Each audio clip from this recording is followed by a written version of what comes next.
Good afternoon, everybody. Man, here goes another one of these quick meals that you could throw together. Good 30-minute meal. Tuna casserole. Something real simple, pretty healthy. The cheese is probably the most unhealthy part that I throw together with this. Now, I'm not gonna put you through the time of watching me boil any noodles. I mean, boiling noodles should be fairly self-explanatory. So I'll leave that to you guys on your choice of noodles and boiling them. The first thing you're gonna see me doing in this video is I'm gonna get my noodles to drain them.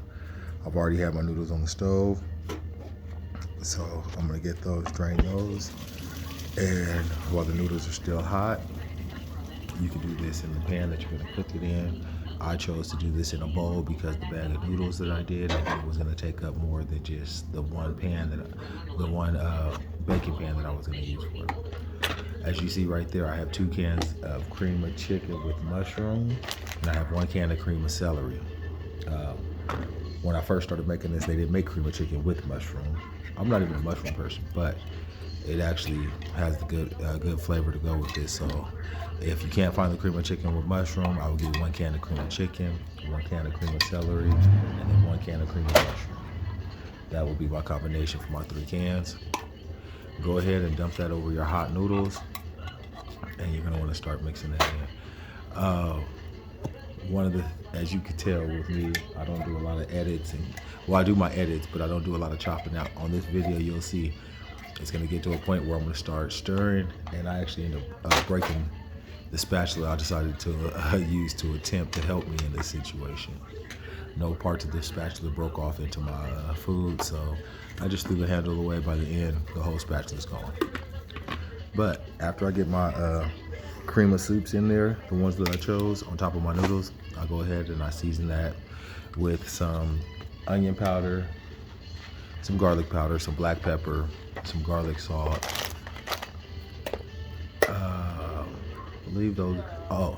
And a little bit of salt. What you're watching me do now is I've started mixing in my tuna, as well as I have a bag of frozen peas and a bag of frozen corn. The frozen corn is gonna give it a nice crunch. I know a lot of people out there probably like, man, I don't even eat peas. You'd be surprised what you eat with this meal right here.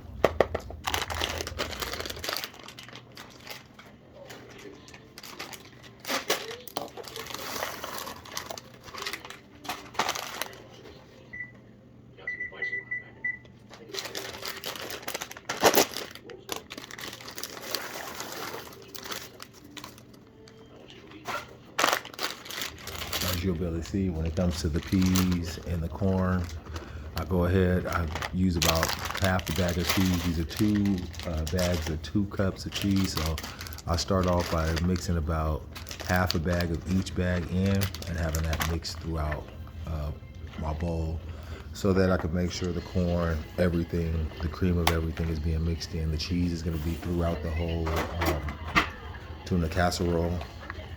And I think this is about to be the time where I'm gonna go ahead and I end up breaking that spatula. Wow, yep, you see the adjustment in my hand now. There it goes, making that right angle. But you know, you gotta go ahead and keep it moving. Keep it moving, can't let anything hinder what I'm trying to do. And that's why I tell people, you can't be afraid to fail, be afraid to break stuff. Things are gonna happen when you get in the kitchen. And I guess you could just say this is just one of those true edits of like, stuff happens.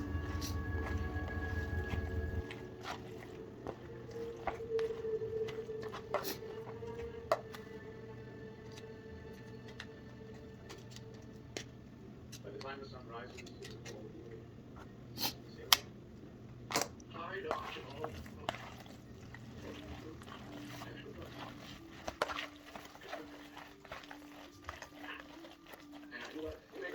After you feel like you got your mixture mixed together pretty nicely, everything is, you got a nice spread between the tuna, the peas, the corn, and everything. The only step next is to start scooping that into the pan that you're gonna throw in the oven. So for this recipe, the only thing that you're touching the oven for, boiling the noodles and for the baking process.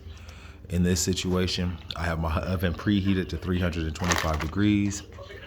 By the time you're done scooping everything into your baking pan, what you're gonna do is you're gonna cover the top with a layer of cheese. I like mine nice and cheesy, so I use that other two, the rest of the cheese that I did not use to mix in. That's gonna be the cheese I'm gonna use as I cover this.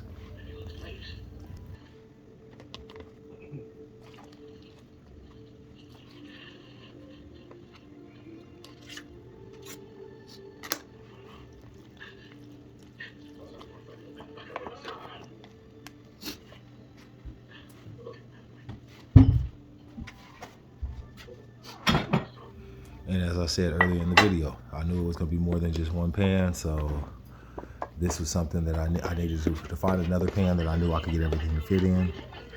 This is a meal that typically lasts me a good 2 days.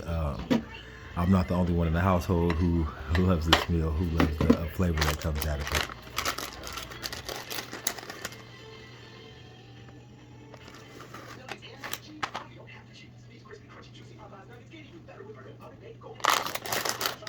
So as you can see, I'm using the rest of my cheese to go ahead and cover everything up, cover the top layer of the cheese. And what I'm gonna do is I'm gonna go ahead and throw that in the oven for a good 30 minutes at 325. A good 30 minutes, give it a good time to bake. Allow everything in there to still cook all the way through, because your peas and your corn might still be a little frozen if you did like me and you got the frozen packages. So after I get the cheese on top, I'll hit it with a light garlic salt. I'm gonna hit it with a little black pepper, and the other seasonings, like I said, they're in the meal, so I didn't go crazy with those. A little dash of salt across the top. As you see, I didn't use salt when I mixed that. When I did the mixture, I only used it on the top layer. Go ahead and slide that in the oven. And 30 minutes later, as you'll see, you'll have a nice, beautiful tuna casserole that you're gonna pull out the oven that you'll be able to go ahead and feed the family with.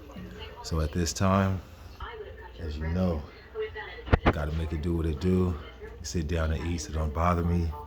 It's time to feed the family.